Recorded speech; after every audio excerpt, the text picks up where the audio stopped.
Welcome back to the conversation. I'm Adrienne Lawrence, and right now I am joined by Yannick Giovanni Marshall, Assistant Professor of Africana Studies at Knox College. He completed his doctorate at Columbia University's Middle East, South Asia, and African Studies Department with a focus on African studies. Thank you for joining us, Dr. Marshall. Thank you. Thank you very much. Yes, and so it's my understanding you have a few things to say about Obama's comments in terms of defund the police. Educate us, please. I don't like them. I'm not a fan of efforts to minimize, distract from, and take away from the revolutionary or radical efforts of people on the ground in general, especially if it's from the commander-in-chief of an imperialist state. Or pretty much anyone, actually. It doesn't really matter who it is. It's just that in the interests of keeping Black people alive and free from the harassment of settler colonial policing, it is in all of our interests to do away with the political celebrity influencers that try to minimize our cause. Absolutely. So I can understand this to a certain extent. I think that Obama's comments were a little bit focused more on kind of the superficial as opposed to the message itself. So I had issue with that, but I also kind of in part take issue with people who criticize Obama just because I don't think the criticism's necessarily fair on the scale in terms of which presidents get criticized. But I know you have a deeper understanding of the oppression from imperialist mindset. So please share more with us. Where does it come from that Obama wants to focus more on the use of the language of defund the police? I think, and he clarified his comments in another interview. He said that at some point it's important to be able to assuage the fears of white folk that might think Black people will be running out of control. And so the primary audience of the comments seemed to be white folk, whatever that means. And for me, that doesn't seem to be the most important focus of a movement that is trying to end the arbitrary and discriminatory practices of the settler colonial institution that is the police. And so, yes, I do understand that as Black people in general, they have a target on their back, including the president, the former president. But that is not my chief concern, because if the problem is having targets on our back unfairly, then I don't want to contribute to the special privileging of the administrator of our oppression, because he has decided to take that post. That's on him. That's his own politics. That's his own belief.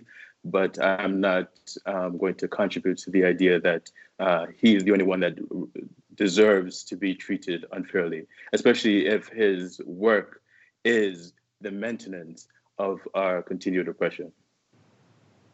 Now, I don't necessarily, I'm not that intimately familiar with the comments Obama made specifically on this issue, so I cannot refute or affirm essentially the recantation that you've provided. But I can say that I completely agree with you otherwise, without question. The thought that we as Black people need to assuage white fear that is founded in unfortunate stereotype and ignorance is not necessarily what I'm here to live my life for. And especially when the fact that we do have targets on our backs. And so can you talk a little bit about, given your background as a professor, kind of the imperialism and policing and how it intersects to hold us down as people of color? Well, the U.S. country or colony is not as unique as it might advertise itself to be. Settler colonial institutions, especially ones that organize themselves around the philosophy and politics of white supremacy, whether that be in South Africa, whether that be in Israel, whether that be in former Rhodesia, they generally have a tendency to target the native population, whether that be an indigenous or the native African population, to give them a life that is full of extra violence, that is extra exploitation and imprisoning, extra forms of discipline. That is just the general technique of white supremacist settler colonialism.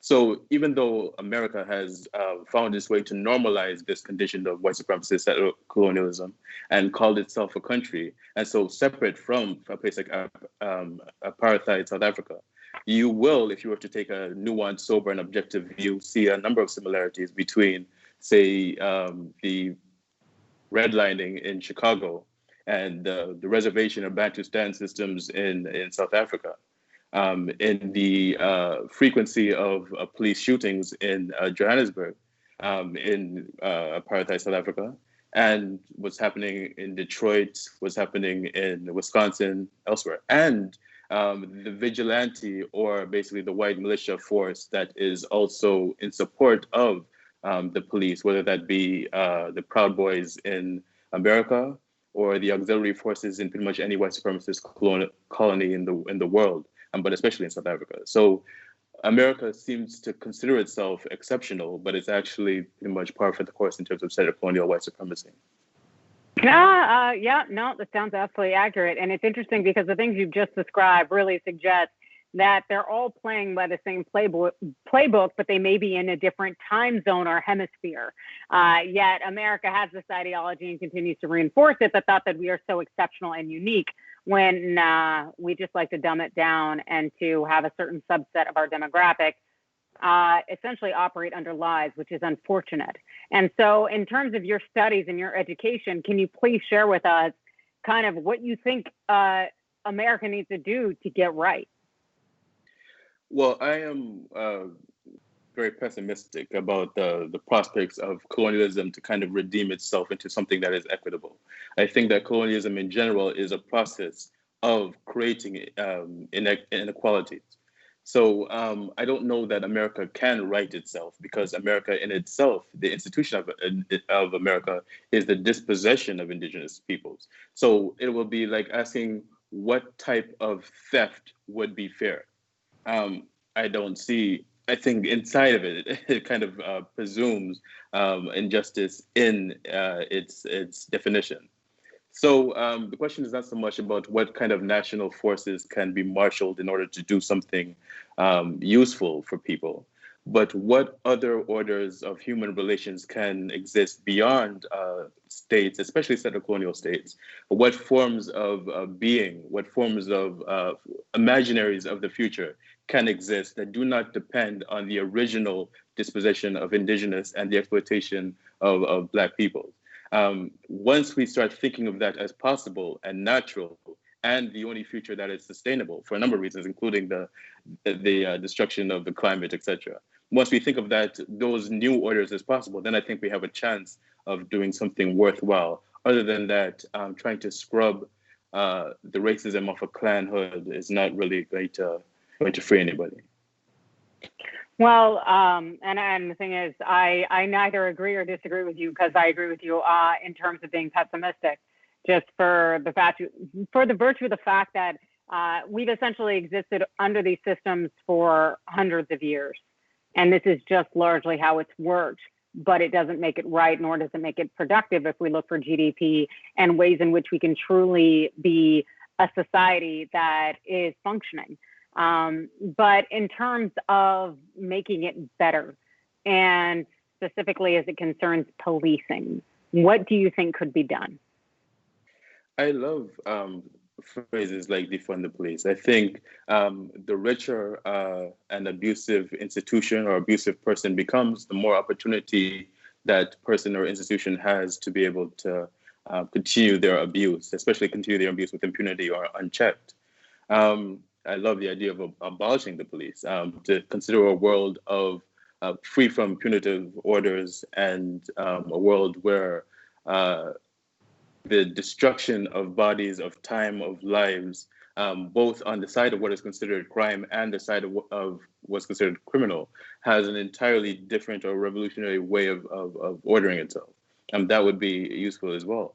But I'm personally an anti-colonialist. I don't see any, like, it doesn't begin with me to say, okay, well, how does the colony get better?